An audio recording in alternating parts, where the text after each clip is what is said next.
আসসালামু আলাইকুম। ওয়েলকাম জানাচ্ছি রেসিপিস বাই আরাবিস মম চ্যানেলে আরেকটা নতুন রেসিপি দেখার জন্য।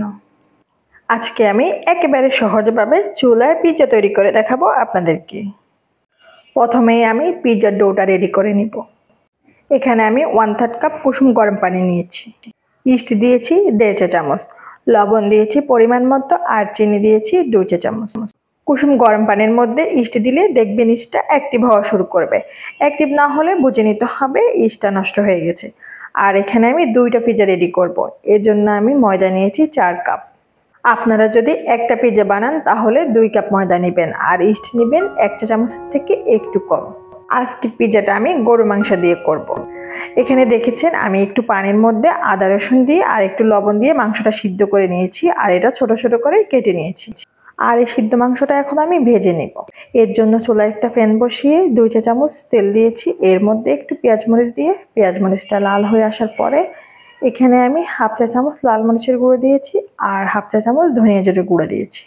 সিদ্ধ করা মাংসটা এখানে দিয়ে 2-3 মিনিট কষিয়ে সামান্য একটু পানি দিয়ে পানিটা শুকিয়ে নিলে রেডি হয়ে যাবে পিৎজার জন্য এই মাংসটা। এই ডোটা রেডি করে আমি 1 ঘন্টার মতো রেস্টে রেখেছি আর দেখুন 1 ঘন্টা পরে এটা ফুলে ডাবল হয়ে গিয়েছে। ডোটা আমি হাতের মধ্যে সামান্য একটু তেল নিয়ে আর একটু মথে নিব। এরপরে পিৎজাটা রেডি করে নিব। এখানে আমি 10 ইঞ্চি সাইজের একটা পিৎজা ট্রে নিয়েছি। সামান্য একটু অয়েল ব্রাশ করে নিচ্ছি। ডোটা আমি ট্রের মধ্যে দিয়ে হাতের সাহায্যে পুরো ট্রেতে ছড়িয়ে দেব। এটা বেলা যাবে না, হাতের সাহায্যে করে নিতে হবে। আর একটা কাঁটা চামচের সাহায্যে ছিদ্র করে দিচ্ছি ভিতরের বাতাসটা যাতে বের হয়ে যায়। পিৎজাটা একটা সাইডে রেখে এখানে আমি মেয়োনিজটা রেডি করে নিব। মেয়োনিজের জন্য আমি 2টা ডিম নিয়েছি, চিনি নিয়েছি 1 চা চামচ আর লবণ দিয়েছি সামান্য পরিমাণ। এটা আমি ব্লেন্ড করে নিচ্ছি। রান্নার রেগুলার তেল নিয়েছি 1 কাপ।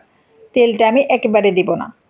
সরিষা বাটা দিয়েছি 1/2 চা চামচ। এটা অপশনাল, আপনারা চাইলে স্কিপ করতে পারেন। তেলটা আমি 3-4 বারে দিয়েই মেয়োনিজটা রেডি করে নিয়েছি। আমি আপনাদেরকে একটু থিকনেসটা দেখিয়ে দিয়েছি। লাস্টে আমি এসে টমেটো কেচাপ একটু ইউজ করে আরেকবার ব্লেন্ড করে অফ করে দিয়েছি ব্লেন্ডারটা। আর এখানে আমি পিৎজাটা রেডি করে নিচ্ছি বেক করার জন্য। প্রথমে আমি মেয়োনিজ দিয়ে নিয়েছি, এরপর মাংসটা দিয়েছি আর আমি এখানে 2 কালারের ক্যাপসিকাম ইউজ করেছি। গ্রিন কালার আর ইয়েলো কালার নিয়েছি। আর সামান্য একটু টমেটো দিয়েছি চিকন করে কেটে। এরপর একটু পেঁয়াজ দিয়েছি আর উপর থেকে গ্রেট করা মজরেলা চিজ বেশি করে দিয়ে দিয়েছি। এই পিৎজাটা আমি একদম ঝাল ছাড়া করেছি আর এখন যেটা বেক করা দেখেছি এটা আমি একটু ঝাল দিয়ে করেছি। চুলায় একটা পাতিল বসিয়ে আগে থেকে আমি ফ্রি হিট দিয়ে নিয়েছি আর পিৎজাটা এটা বসিয়ে চুলার লো হিটে 30 মিনিট বেক করে নিয়েছি। 30 মিনিট পরে আমি একটা কাঠি দিয়ে চেক করে নিয়েছি আর কাঠিটা শুকনো আসলে বুঝে নিতে হবে পিৎজাটা রেডি হয়েছে। আপনাদেরকে এখন একটু কেটে দেখিয়ে দিচ্ছি।